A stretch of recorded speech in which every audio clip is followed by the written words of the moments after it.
Imagine that you have provided authorities with undeniable evidence that you have committed a heinous and senseless crime. Now imagine that you are not only insisting upon your innocence, but you are insisting that you are the true victim. Now imagine that you have had almost 5 years to prepare for trial. You've turned down a few plea deals, you've had the opportunity to meet with several attorneys, you have been in constant contact with the judge, as you always know what to do and how to do it, so this should be a snap. And by your own account, you excel at everything, and who knows you better than you know yourself? No one, that's who. Your fierce determination has been unwavering. You've been full of fight and hope. You know that you will put together a compelling defense, but in order to do so, you yourself must take the stand. Now imagine that you take the stand, and when you do so, you furnish the state attorney's basic questions with answers like this. Do you feel like this is something you would have done when you were sober? I didn't know me and George.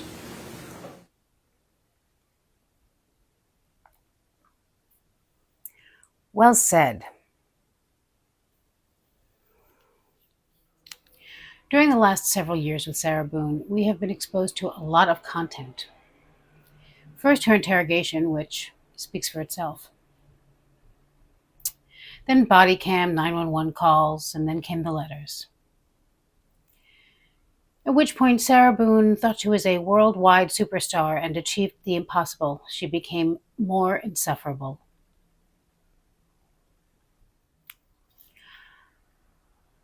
I would like Sarah to disappear into anonymity because she deserves that. And I also feel that it doesn't matter how much content we get from her, nothing changes. Her letters are repetitive. They don't tell us anything we didn't already know about her. We were still reeling from her 58-page letter in which she goes through a legal dictionary and explains the law to Judge Cranick. A big favorite of Sarah's, she likes to give definitions while using the word futuristically, nonstop, and incorrectly.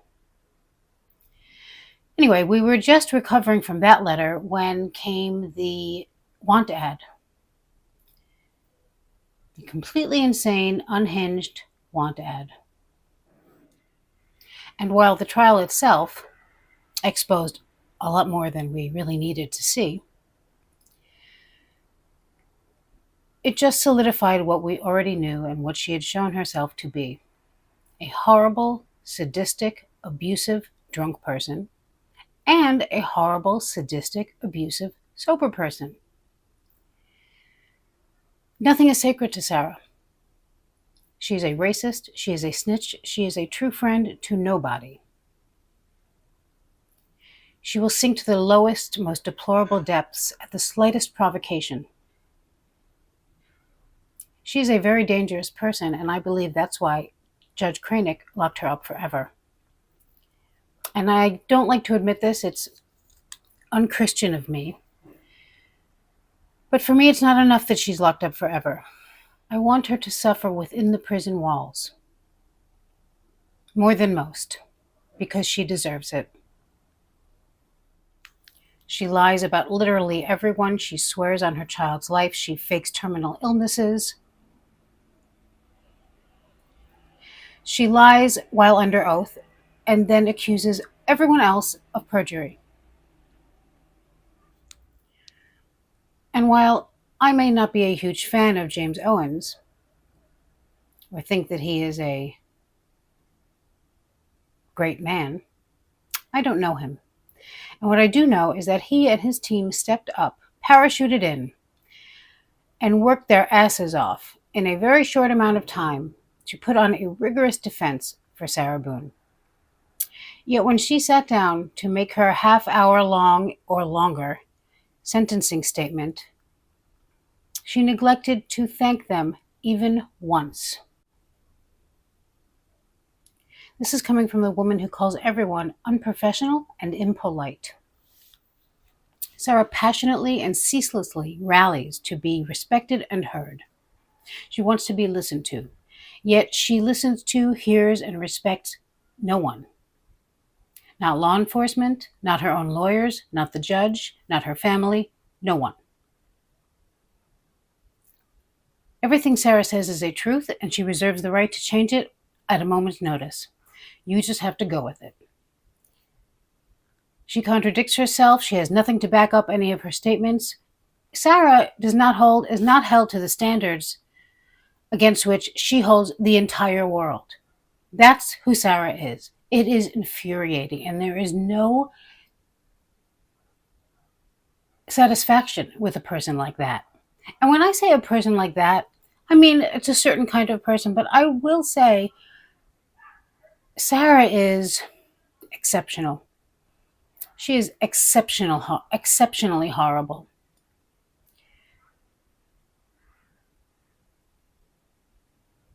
That's why she is still certainly on my mind, and I assume I'm not the only one. The rage is still there, and I mean, her sentencing speech did not help, nor the letter that followed. Now that the dust has settled, I've, of course, been going over a lot of things in my mind, and it's interesting to me the things that come across my mind most often. And I'd like to share some of them. One of them is a part of a letter that she wrote, one specific part of it that I find very funny. And it's also kind of an interesting perspective that she's got. This is just part of a letter, as I said. What I eat, when, and all my personal jail calls are also being thrown online. Side note, are they? I haven't seen any, heard any. Have you? If you have, let me know. For what?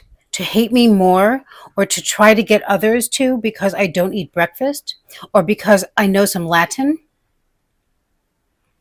or have short hair, my penmanship is nice, or because I'm not getting fat and sleeping all day, but rather fully applying myself, fighting still, making everyone upset from not having to fabricate, mutate, splice, edit. The world apparently knows all. Okay. Of all the reasons to dislike Sarah Boone, this is the list she's compiled and offered up. This is why people don't like her. I read a Reddit post several months ago by a woman who was in the same jail as Sarah was at the same time. She was only there for like 3 days. But she said that nobody really eats breakfast because it comes at 4:30 in the morning. And here's why Sarah especially does not like breakfast. You can't talk while you're eating breakfast. So that takes care of the breakfast thing. Know some Latin. Knowing 2 words of Latin is not knowing some Latin. And also, who gives a fuck if she knows some Latin?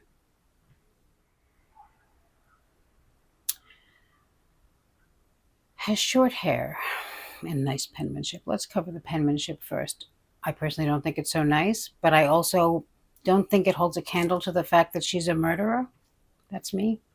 And a liar, and a terrible mother, and a terrible person, and an abuser.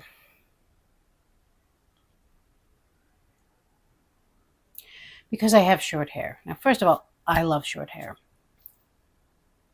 Even if I didn't, once again, I don't think it would come to mind when I think of Sarah Boone and why I dislike her. I mean, she's a hypocrite.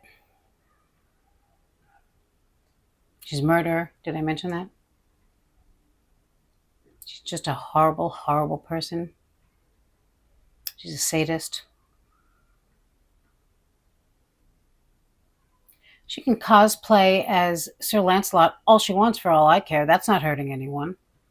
She can have whatever haircut she wants. But no, this is why she thinks that people might not like her. I mean, she handpicked a list of all of her best qualities. As if people don't like her because they're jealous. I don't know. I don't know what she's saying there, but she's certainly not going to give a list of other reasons to dislike her because she can't even imagine what those are. Sarah's problem is that the law doesn't give a if you had a deaf dog and a blind dog.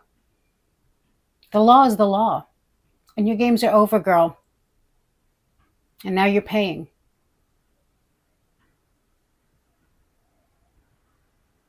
Because I apply myself. I'm not going to touch the not getting fat thing. But because I don't sleep all day and I'm applying myself, Sarah has managed to learn so little about the legal system and the law whilst berating every single attorney she had that it is actually staggering. But let's let her show us how much she's applied herself, shall we? I don't know what I'm doing. I don't know. I do not know what I'm doing. So I understand. I just don't understand. First and foremost, I do not know what it is that you are referring to. That I am unprepared for this. I did not know that I had a statement to prepare, as everyone else did also, prior to being here. Ma'am, you were provided the I need case to law. be prepared. I know that everyone knows that I would be prepared, which I am unprepared because of. How many of those 9 items were you able to review with Mr. Lane on Saturday? Not more than one. Okay. Were you? Was that Tracy Hall? No, that was Hall. Her last name is Hall. So it was Hall, Hall, correct? Yes. Okay. But someone. Sarah never seemed to wrap her mind around the fact that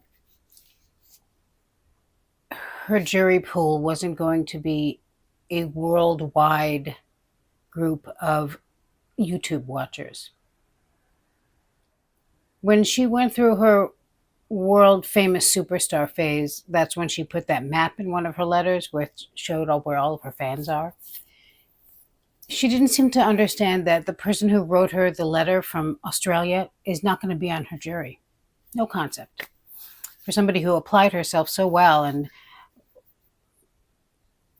was telling Judge Kranick about the law and was a straight A student and excels at everything and didn't sleep, she was just busy. She didn't crack open that box of discovery ever. 5 years of carrying on about that discovery and how she needed it. She did not even look at it. And how she needed it. I mean, she had to have the thumb drive, she had to have the hard copies. And she used the fact that she had these fans all over the world as one of the reasons that she was not going to get a fair trial. No concept. My inopportunity to have a fair trial because of the already millions of viewers that I have in my case, literally in my case, closed. I've not had an opportunity to review my discovery. I have an entire folder and more information and letters and evidence in regards to publicity, hostile, any type of emotion that you can come up with. I have received from Australia being the most recent. So she also didn't seem to understand that the whole reason for her being in civilian clothes was so that the jury did not know that she was incarcerated. She got right up on that stand and immediately said, well, yes, while I was incarcerated, foremost.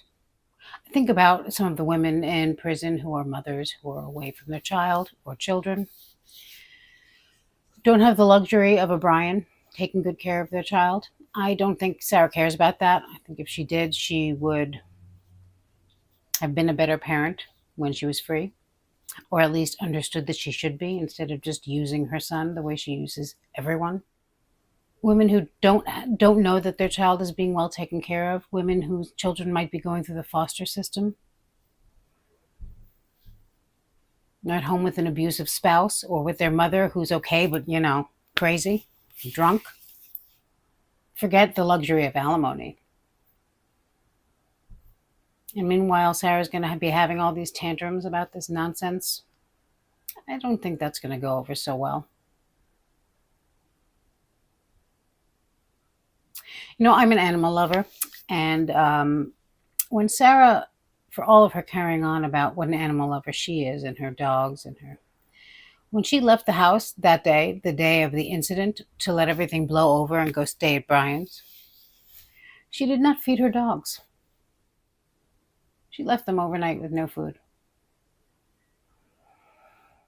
When she wasn't cosplaying as Sir Lancelot, she was cosplaying as a victim. And I don't believe, personally, for 1 minute, that Sarah was a victim. Anyone who has seen a picture of a true victim, or been a true victim, or known a true victim, or even has not, knows how offensive that was. George knows. George was a true victim. I don't believe any of her stories about George. She just had to get that video of him with the baseball bat. I know the jury thought exactly what we did, which was like, really?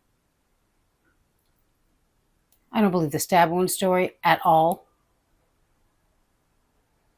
First of all, if she actually made George a steak, he'd be too busy eating it to be worried about anything else. Not that it would be good, because there's no way she's a decent cook. Can you imagine doing what she did and giving Brian a hard time about, first of all, anything, but also about not paying for where your car is parked anymore? I mean, I can't imagine having done something like this and not the only thing I'd ever say to anyone is, I'm sorry. I mean, even terrible people are good parents. I mean, there are people who you wouldn't even want to share a cab with who are decent parents. There is nothing wholesome about this woman. There is nothing good about her. There's nothing kind about her. And there are going to be other mothers in that prison and other victims in that prison. Let's just hope that they have a sock and a lot of locks. Let me know what your thoughts are on Sarah, what you're thinking about, and your feelings and your input. I'd really like to know. Thanks.